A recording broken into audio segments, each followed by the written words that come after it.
Hey guys, ಇವತ್ತು morning ನಾವು ಒಂದು ಕ್ಲೈಂಟ್ ಕಾಲ್ ಮಾಡಿದ್ರೆ, ಅಕ್ಕ ನೀವು ಬಂದು ಸ್ವಲ್ಪ ಸ್ಯಾರಿ ಉಡಿಸ್ಕೊಡ್ರಿ ನನಗೆ, ಯಾಕಂದ್ರೆ ನಾನು 9:30ಗೆ ಹೋಗಬೇಕು ಕಾಲೇಜ್ಗೆ ಅಂತ ಹೇಳಿದ್ರೆ ಫಂಕ್ಷನ್ನಿನ ಸಂಬಂಧ.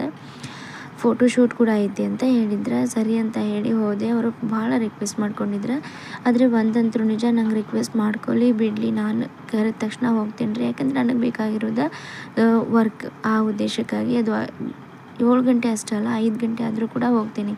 ಏನೋ ಫಸ್ಟ್ ನನಗೆ ವರ್ಕ್ ಬೇಕಷ್ಟೆ ಅಂತ ಹೇಳಿ ಹೋದೆ. ಆಮೇಲೆ ಅಲ್ಲಿ ಹೋದ ತಕ್ಷಣ ನಾನು ಕಾಲ್ ಮಾಡಿ ಅವ್ರಿಗೆ ಬರ್ರಿ ಅಂತ ಹೇಳುವಾಗ ಅವರು ಕ್ಯಾನ್ಸಲ್ ಆಯ್ತಕ್ಕ ಅದು ಸಾರಿ ಅಂತ ಹೇಳಿದರೆ, ಒಂದು ರೀಸನ್ ಕೊಟ್ಟು ಸಾರಿ ಕೇಳಿದರೆ, ಸರಿ ಬಿಡು ಹೋಗಲಿ ಸಣ್ಣ ಹುಡುಗಿ ಅಂತ ಹೇಳಿ ಸುಮ್ಮನೆ.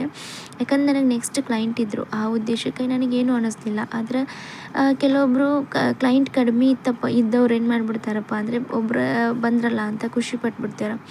ಅಂಥ ಟೈಮ್ ಒಳಗೆ ನಾನು ಏನು ಹೇಳ್ತೇನಪ್ಪ ಅಂದರೆ, ಅಡ್ವಾನ್ಸ್ ಇಸ್ಕೊಳ್ರಿ. ನಾನು ಇಸ್ಕೊಂಡಿರ್ಕಿಲ್ಲ, ನಾನು ಅದೇ ತಪ್ಪು ಮಾಡಿದ್ದು. ನೀವು ಅಡ್ವಾನ್ಸ್ ಇಸ್ಕೊಳ್ರಿ ಫಸ್ಟ್.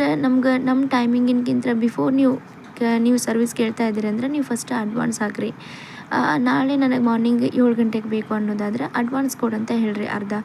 ಅರ್ಧ ಪೇಮೆಂಟ್ ಮಾಡಿಸ್ಕೊಂಡ್ರಿಯಪ್ಪ ಅಂದರೆ, ಅಡ್ವಾನ್ಸ್ ಇಸ್ಕೊಂಡ್ರಿ ಅಂದರೆ ಅವ್ರು ಯಾವುದೇ ಕಾರಣಕ್ಕೂ ಕ್ಯಾನ್ಸಲ್ ಮಾಡೋದಿಲ್ಲ. ವರ್ಕ್ ಹೆಂಗೆ ಅನ್ನಿಸ್ತೈತ್ರಿ? ಮತ್ತು ಐಬ್ರೋ ಮಾಸ್ಕ್ ಮಾಡ್ತೀವಿ, ಯು ಶೇಪ್ ಮಾಸ್ಕ್ ಮಾಡ್ತೀವಿ, ಯು ಶೇಪ್ ಕಟಿಂಗ್ ಚಲೋ ಮಾಡ್ತೀನಿ. ಯು ಶೇಪ್ ಕಟಿಂಗ್ ಚಲೋ ಮಾಡ್ತೀವಿ. ಮತ್ತು ಇದು ಮಾಡಿಲ್ಲ ಏನಿದು ಮಸಾಜ್, ಅದು ಭಾಷೆ ಫೇಶಿಯಲ್ ಚಲೋ ಐತಿವಾ.